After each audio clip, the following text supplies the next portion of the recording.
Assalamualaikum and good evening everyone, and welcome back to my vlog. On now we are on already in week 9 for pedagogy lessons, so let's dive into it. So during week 9, what happened? So basically week 9 is my own groups that present on that day.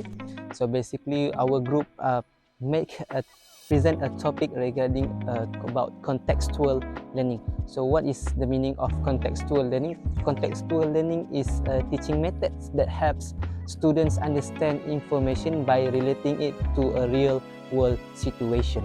So it's based on an informative idea that learning is most effective when students can relate the information to their own experience. So that is the basic or simple explanation for the contextual learning. Now I'm going to tell you guys about what happened during the class session. Let's go. So the topic that I present, or my group present on that day, was Malaysian culture. So basically it is a culture about our own country, of course, Malaysia itself. And there is three things that we highlighted in the class session, which is the clothes, martial arts, specifically related to silat, and the third one will be dancing, traditional dance to be precise. So as usual at 2:15 p.m. we already gather around all the students in Obe. Not to mention we actually held our class in faculty pharmacy, and uh, we gather around all the students and already divided them into a group. We already have them sit on their own group. So basically there will be three group, and each one of them has 8 to 9 members in one group. So the first thing that we did was we make an introduction. Of course, we ask for their health and the condition and so on. So afterwards, we greet them and we make an introduction about the lesson that they will learn on that day, which is contextual learning, and we highlighted the rules and regulation and the object. After done all of that, we finally moving on to the warming up session. So we took inspiration for the last group, which is Chris group. We took the warming up as a dance. It is also a type of dance, but it is a traditional Malay dance, and we took it as a warming up session. And most of the students seems to have fun time during the warming up session, and it's not too high intensity. It's just a normal warm up, but still it's quite hard for some of them to follow the dance. But this should not be a problem because our main dancer, or should I say our main the one that lead the warming up, is quite professional. After we've done all the warming up, and now finally we can move on to the station, which is we have three stations as I mentioned before.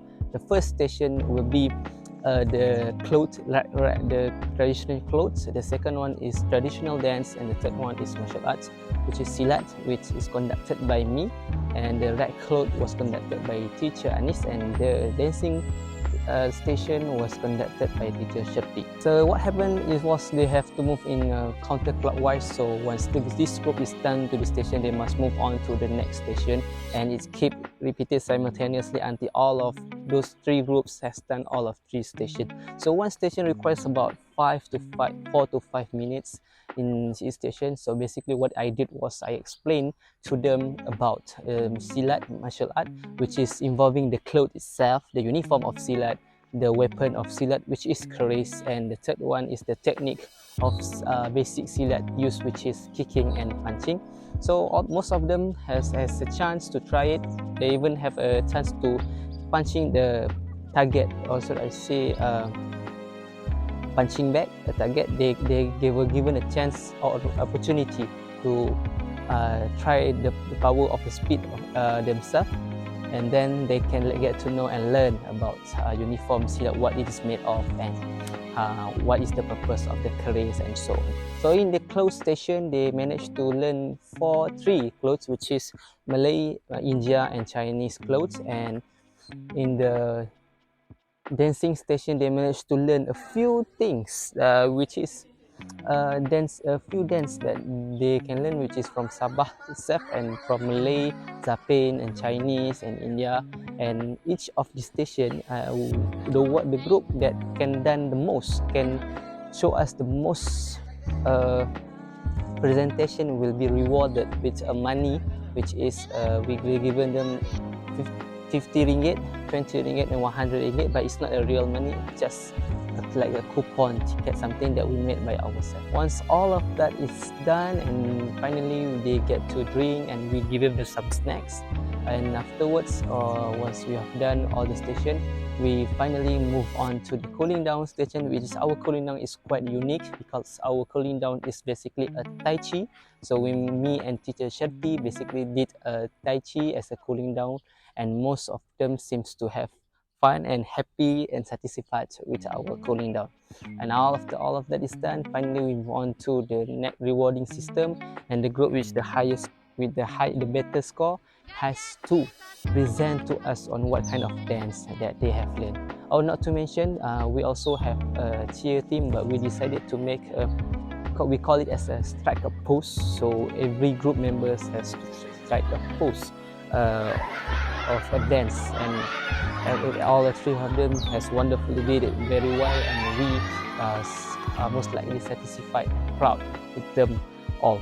And I guess that will be it for today's vlog. I hope that you guys can understand one of the few things about contextual learning, and what are the objectives on how the students can learn or approach, how a teacher can approach the student by using this kind of method.